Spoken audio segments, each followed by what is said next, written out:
dengerinnya sembari santai. Gak usah pegang yang rokok, jadi matiin kan. Kena pidana. Karena rokok teh hukumnya sunnah, maksudnya susah. Nah gitu. Gak apa-apa ngerokok aja. Kopinya mana kopinya? Bismillahirrahmanirrahim. Assalamualaikum warahmatullahi wabarakatuh. Waalaikumsalam. Bismillahirrahmanirrahim. Wan najmi idza hawa ma dhalla sahibukum wa ma ghawa wa ma yantiqu 'anil hawa in huwa illa wahyun yuha. Allahumma salli wa sallim ala sayyidina Muhammadin wa ala alihi wa sahbihi ajma'in. Qala Rasulullah sallallahu alaihi wasallam, awwalu ma yuhasabu bihi al-'abdu yawm al-qiyamah as-salah. Wa qala aidan as-salatu 'imaduddin faman aqamaha faqad aqama ad-din wa man tarakaha faqad hadama ad-din aw kama qala nabiyuna Muhammad sallallahu alaihi wasallam. Amma ba'd. Hadratil mukarramin wal muhtaramin, yang saya hormati dan yang saya muliakan guru-guru kita, para alim ulama, Al-Ustadz Kiai Haji Saiman, Al-Ustadz Abdullah selaku Ketua DKM Masjid Jami At-Taqwa, orang tua kita Al-Ustadz Amil Sarifudin, Jamal, belakangan Jamal, tinggalan mulu. Orang tua kita Bapak Haji Nan,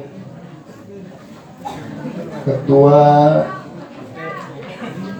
Perguruan Silat Siliwangi Mustika, balik ya, Mustika Siliwangi, Bapak Abdul Khair kalau nggak salah ya, yang baru saja diangkat Bapak Muhammad Khair, mohon maaf. Para hujjaj, para sepuh, tokoh masyarakat, Bapak Ketua RT kita, Bapak Muhammad Zain yang baru saja dilantik, kita doakan mudah-mudahan meningkat naik jadi RW, amin. Bapak-bapak, ibu-ibu, siswa, siswi perguruan silat Mustika Wangi, juga tak lupa akhirnya Ustadz Safai selaku pimpinan Majlis Ta'lim Al-Khair, khusus sahibul bait, sahibul majlis, sahibus sanggar Mustika Siliwangi, Bapak Ucu Sukardi beserta keluarga besarnya. Juga tak lupa akhiran Ustadz Ade Ridwan, mohon maaf Ustadz, padahal gede mereka lewat tadi ya. Canda Ustadz. Kayaknya malam hari ini udara agak gerah nih. Banyak pada yang berkipas. Cuman kira-kira ini berkipasnya karena udara panas atau memang nggak punya duit nih? Gua lupa. Alhamdulillah, puji syukur senantiasa kita panjatkan kehadirat Allah Subhanahu wa Ta'ala yang pada hari ini Bapak Ibu kita berada di penghujung akhir bulan Rajab, tepatnya tanggal 29 malam 30 Rajab tahunnya 1442 Hijriah. Habis bulan Rajab masuk bulan Sya'ban atau Roah. Habis Roah buat mudah-mudahan Allah sampaikan umur kita sampai di bulan suci Ramadan, bisa ibadah dengan sebaik-baiknya, dalam keadaan sehat, duitnya banyak, amin ya Rabbal. Dan Ramadan masuk sehat, panjang umur, duit kagak enak juga, betul ya? Makanya mohon Nabi, Allahumma barik lana fi Rajab wa Sya'bana wa ballighna. Allahumma ya Allah barik lana, berikan keberkahan kepada kami fi Rajab di bulan Rajab, wa Sya'ban di bulan Sya'ban, wa ballighna dan sampaikan kami fi syahri Ramadan di bulan suci Ramadan. Amin ya Rabbal. Karena Bapak Ibu nggak ada yang bisa mastiin sampai di bulan suci Ramadan. Kira-kira ada yang bisa mastiin sampai? Nggak ada, kecuali hanya Allah Subhanahu.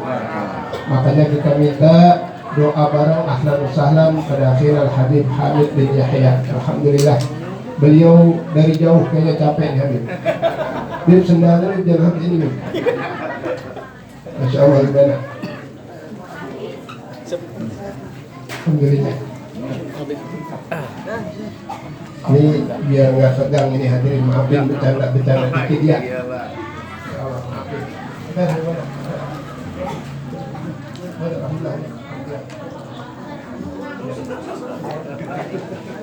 Udah dong.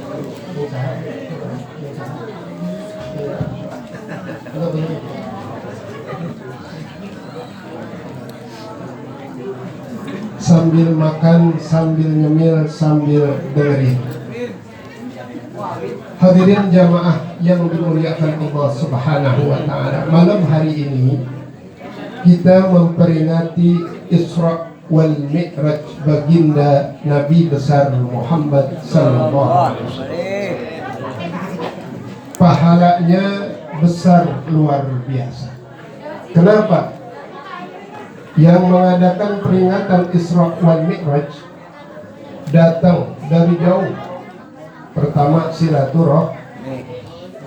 Kata Nabi ada 3 keistimewaan bagi orang yang suka datang silaturahim. Yang pertama dipanjangin umurnya. Insya Allah orang yang suka silaturahim umurnya panjang.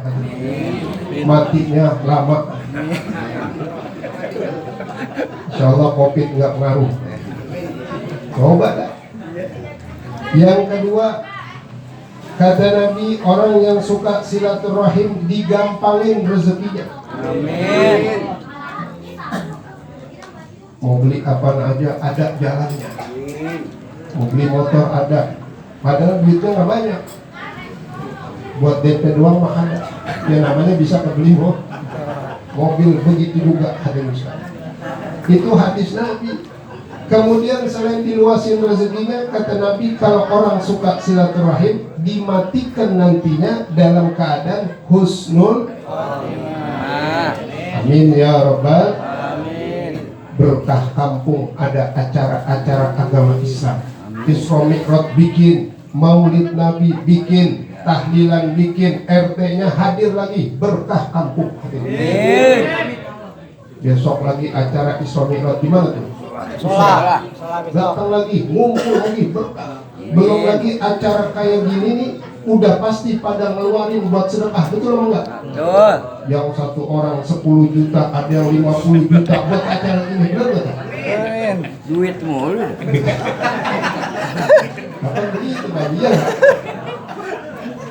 Kalau dihitung-hitung acara Isra Mi'raj di malam ngabisin dana 1 miliar kurang dikit. Makanya pahalanya besar.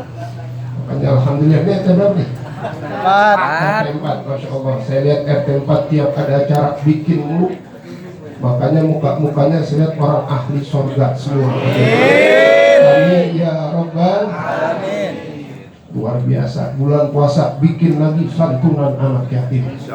Belum lagi masjidnya Ustaz Abdullah, Masjid Jami At-Taqwa bikin lagi sunatan masal hadir. Pokoknya warga mah tinggal dukung aja, nggak usah ngomong apa-apa. Betul apa enggak? Selama acara kebaikan, selama acara itu baik, dukung, insya Allah berkah hadir. Amin. Amin ya rabbal Alamin. Selain ada silaturahim, acara-acara kayak gini, ada zikrullahnya, ada bacaan ayat Qur'annya, betul nggak? Tadi Ustaz Ade baca luar biasa suaranya, kayak di Mekah, kayak di pinggiran Mekah. Di Mekah bukan jauh, pinggiran Mekah. Saking ajibnya suara Ustaz suara karunia. Ada 2 karunia yang Allah turunkan di alam dunia. Pertama suara, yang kedua wajah. Ada 3, satu lagi keahlian. Ya termasuk bisa silat, mustika sili. Itu karunia dari Allah Subhanahu. Gak semua bisa, gak bisa hadirin. Itu karunia yang harus disyukuri oleh kita umat manusia. Hadirin jamaah yang dimuliakan Allah Subhanahu wa Ta'ala.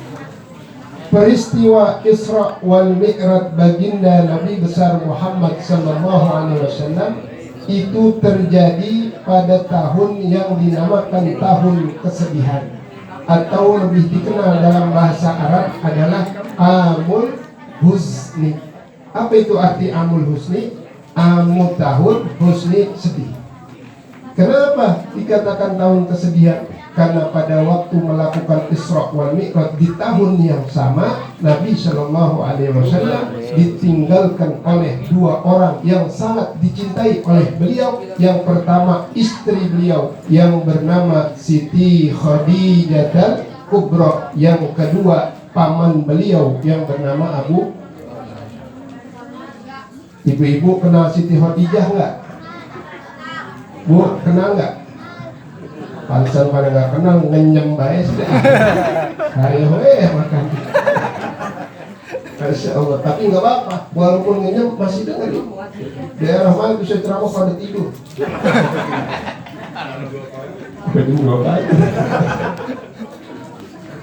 Siti Khadijah Al-Kubra, sedikit saya cerita tentang Siti Khadijah Al-Kubra. Siapa itu Siti Khadijah Al-Kubra? Siti Khadijah Al-Kubra adalah istri pertama baginda Nabi SAW yang dinikahi oleh Nabi, yang pada saat itu beliau dalam keadaan janda berumur 40 tahun. Nabi kita berumur 20 nih. Anak muda kawin sama janda. Makanya sunnah itu anak muda yang belum kawin yang pertama sama Janda. Betul enggak? Kapan Nabi begitu ya? Anak muda yang belum kawin ditawarin janda, bismillah. Mobil tuh. Nabi pertama Siti Khadijah sangat dicintai oleh baginda Nabi SAW. Siti Khadijah adalah saudagar melaki ya. Pedagang yang sangat kaya raya, paling kaya di kota Mekah adalah Siti Khadijah Al-Kubra. Dulu waktu kenal sama Nabi Muhammad masih muda, Nabi Muhammad dagangin dagangannya Siti Khadijah. Beliau dagang ke kota Syam. Itu kalau Nabi bawa dagangannya satu pun nggak ada yang nggak habis mulu. Sampai akhirnya Siti Khadijah bilang sama pembantunya yang bernama Maisarah. Maisarah itu laki bukan perempuan. Maisarah katanya, coba dong comblangin saya sama Nabi Muhammad. Maksudnya biar ya. Jadi ternyata Siti Khadijah demen sama Nabi Muhammad. Begitu. Nabi kita juga ada. Walhasil jodoh namanya. Akhirnya menikah Siti Khadijah dengan baginda Nabi Shallallahu Alaihi Wasallam. Orang kaya hadirin, tapi hartanya disedekahkan semuanya untuk perjuangan baginda Nabi besar Muhammad Shallallahu Alaihi Wasallam. Bahkan dalam satu riwayat sampai akhir hayatnya pun Siti Khadijah pakai baju tambelan hadirin. Kemana tuh uangnya? Untuk perjuangan Rasul, untuk syiar agama Islam. Dibebasin hadirin sekalian. Harta yang begitu banyak. Tuh, perempuan dukung suami. Kalau sekarang kembali, bini bukan dukung suami, malah ngabisin harta. Tapi bukan ibu-ibu sini, bukan ibu-ibu.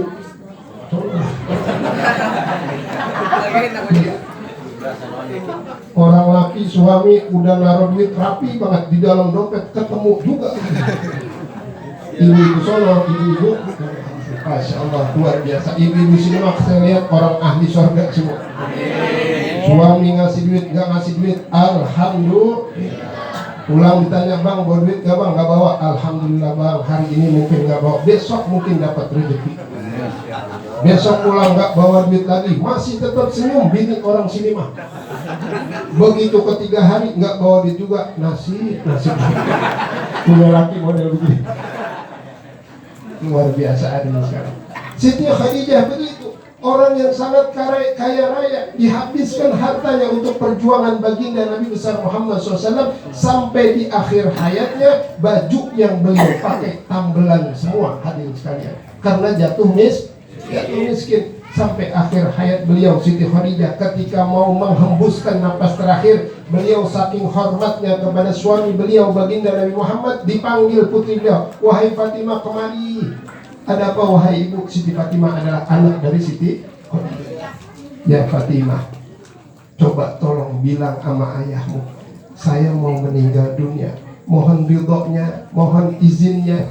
Saya pengen nanti kain kafan saya dari sorbannya ayahmu, kata Siti Khadijah. Permintaan terakhir Siti Khadijah tatkala mau meninggal kepada Nabi kita Muhammad Sallallahu Alaihi Wasallam, dan manusia satu-satunya seorang perempuan yang langsung dapat salam dari Allah Subhanahu. Bayangkan Allah kirim salam sama Siti Khadijah. Allah kirim. Ada orang sini yang kirim salam sama Allah? Belum ada. Kenapa? Taat sama suami.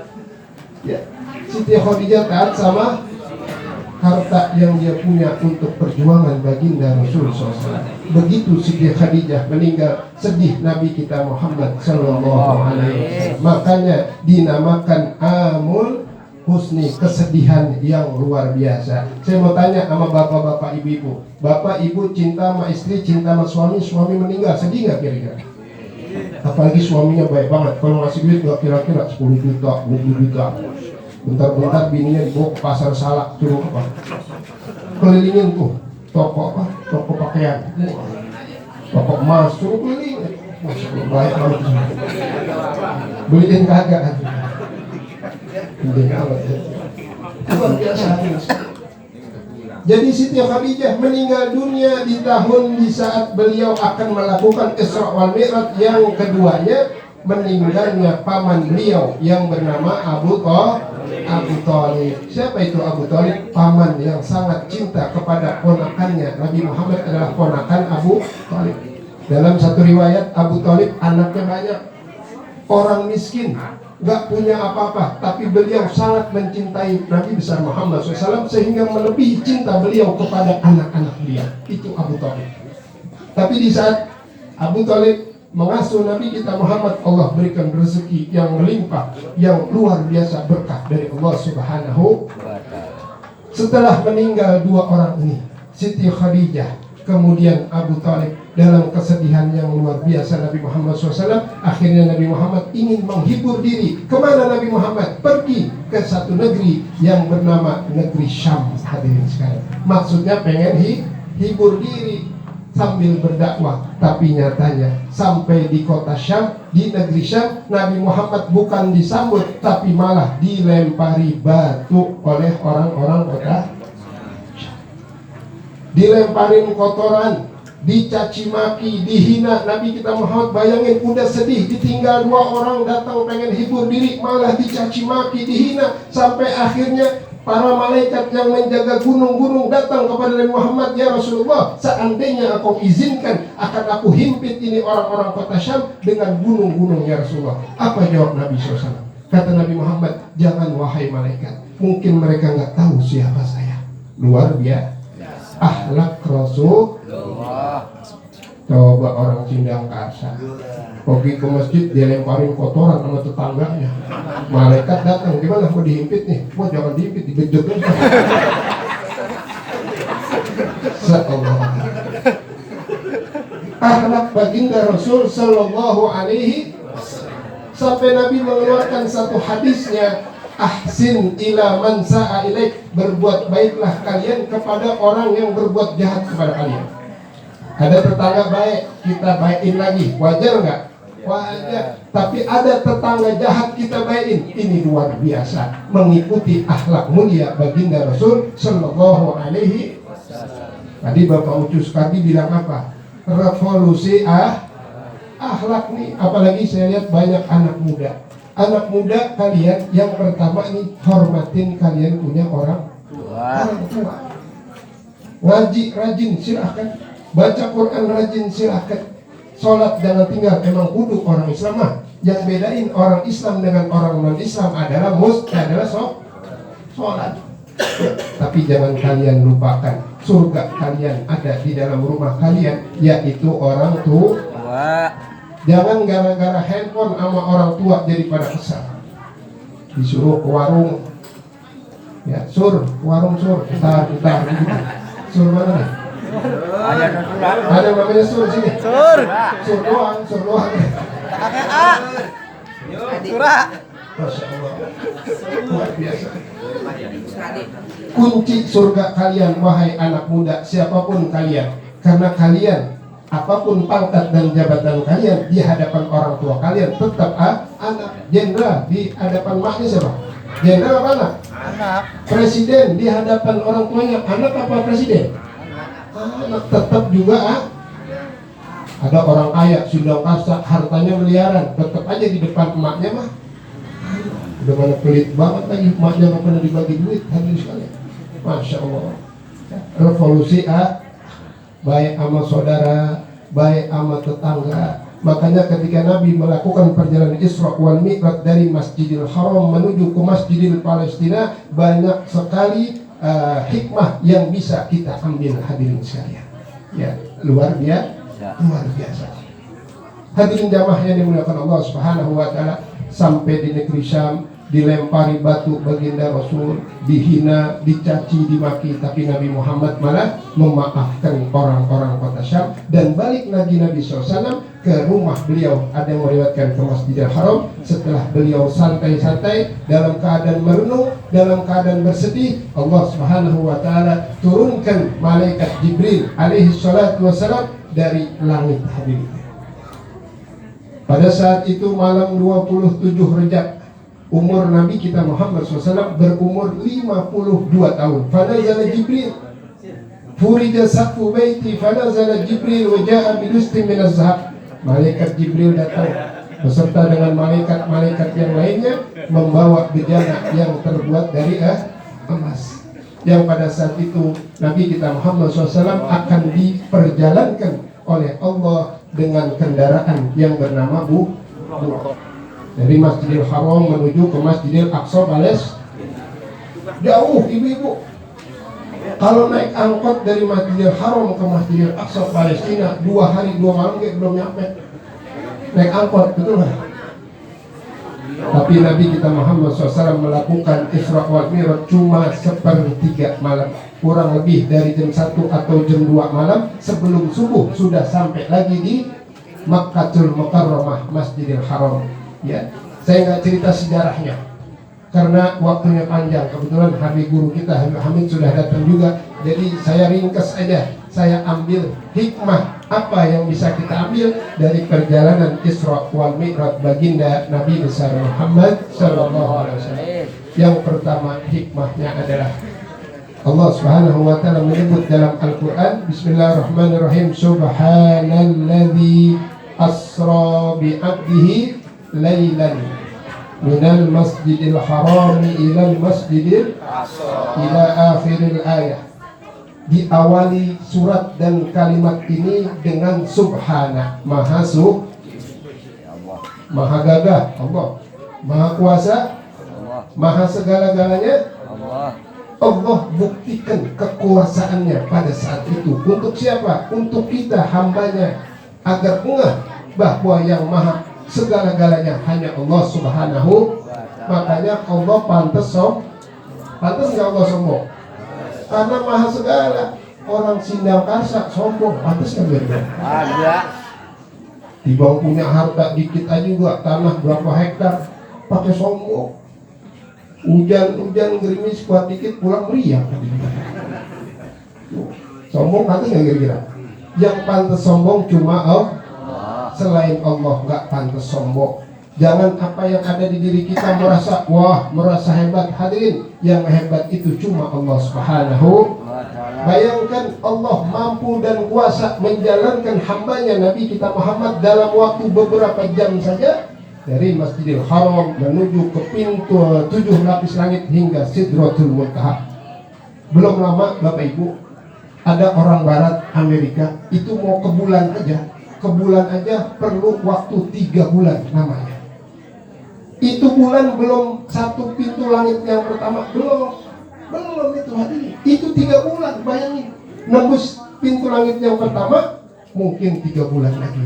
Pintu langit yang kedua begitu lagi, hadirin sekalian. Tapi Nabi kita Muhammad cuma waktunya 1/3 Kalau kita sudah yakin Allah Maha Kuasa, Allah Maha Gagah, Allah Maha Suci, maka mohon dan mintalah hanya kepada Allah Subhanahu.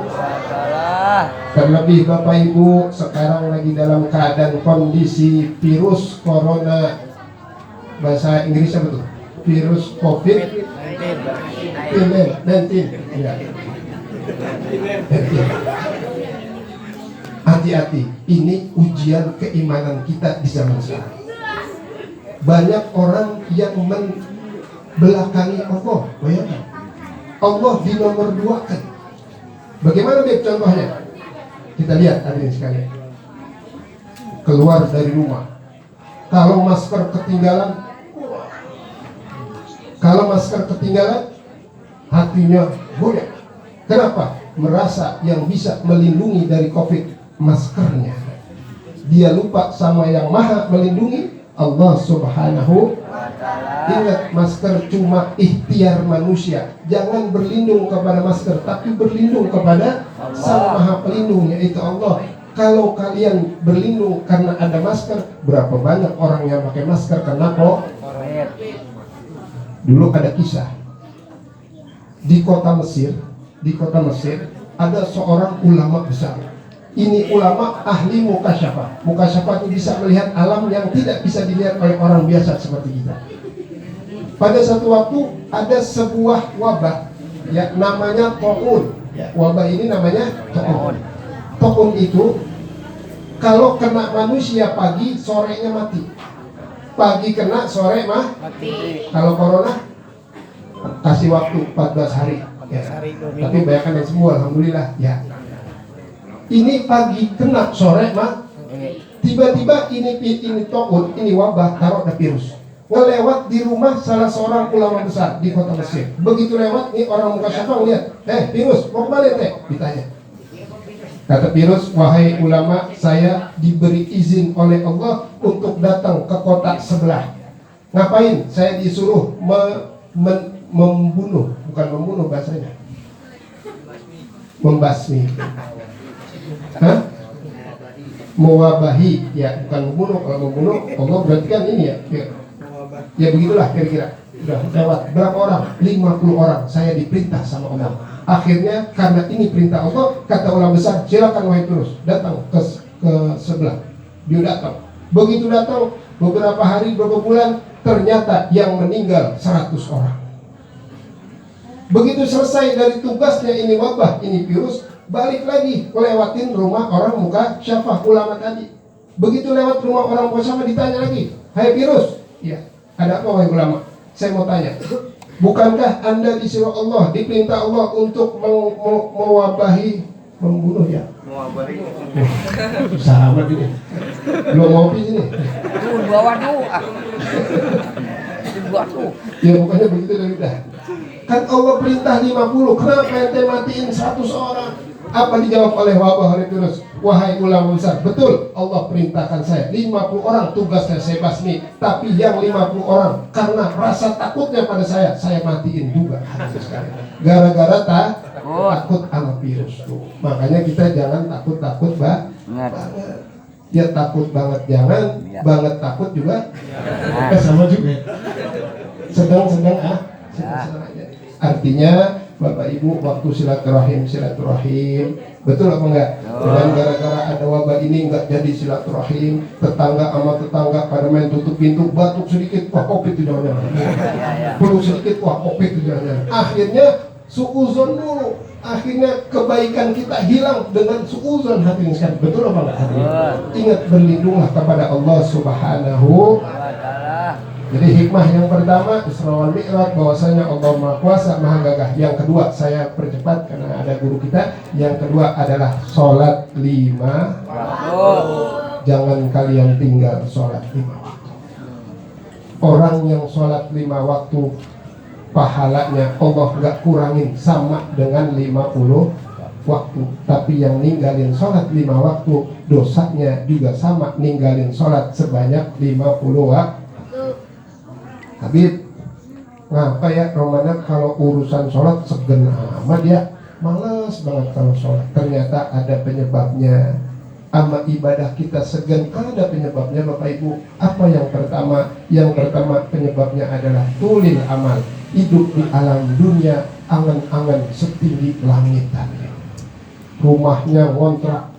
Begitu ngobrol laki sama bini, ngomongin pengen punya mobil, rumah aja belum ada. Ada nggak yang begitu? Hah? Belum lagi masih ngontrak. Maaf ibu ya, maaf ini bercanda. Artinya begini, dalam hidup dan kehidupan yang penting, yang bagus, yang baik, syukurin apa yang udah ada, insya Allah ditambah semua. Jangan melihat tetangga sebelah, rumah mewah, tingkat, mobilnya gede-gede. Wah, tiap hari dipanas dingin, hadirin. Dia suujon sama tetangganya, jangan tetangga tuh punya lilin, tuh punya apa? Wah, tiap hari begitu.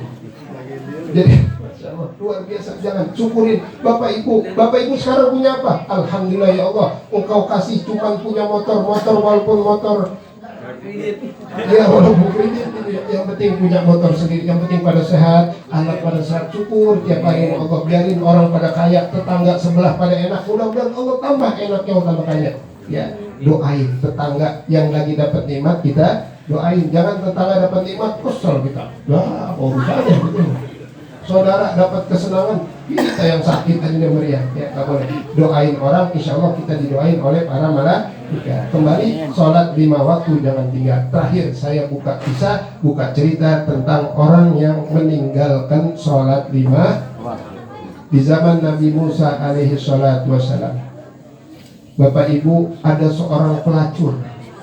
Ini pelacur berzina sama laki-laki ganti-ganti. Astagfirullahaladzim. Begitu berzina, hamil ibu-ibu. Begitu hamil, anaknya lahir. Begitu anak lahir, dibunuh sama ini pelacur.